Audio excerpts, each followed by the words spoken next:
You may have noticed that the search bar for customers is visible on every page when an admin is visiting the site. To take telephone orders or handle mailed-in orders, the first thing we have to do is act on behalf of the customer that we want to serve. The customer may already be in the system. If you start typing the first few letters of the customer's first or last names, we'll get a list of matching customers. In this case, we were looking for customer Mary Munoz, who's on the phone and wants to make a purchase.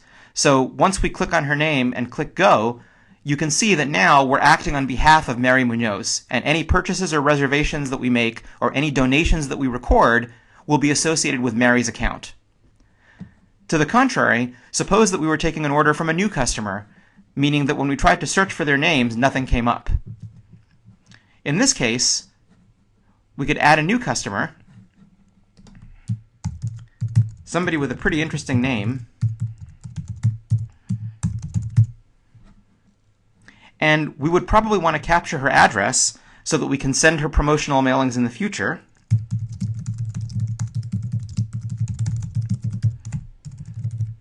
And if we're really lucky, she'll even give us her phone number.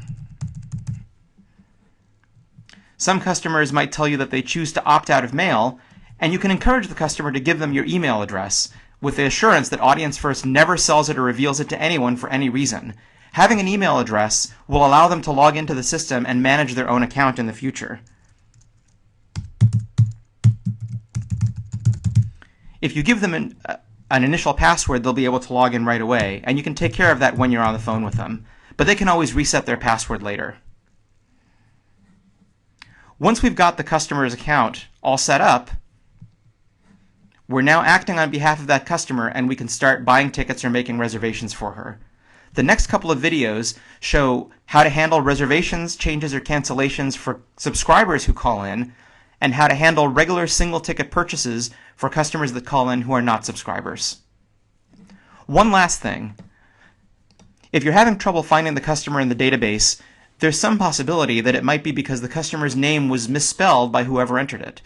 An easy mistake to make if your name happens to be Persephone. In this case, you could also do a more general search. For example, you might try listing all customers who live in San Lorenzo, or if you know the customer's phone number, you can try searching by that. Search Any Field is a more exhaustive search that will try to match anything in the customer's record and is a last-ditch attempt at finding the customer before you give up and add a new one.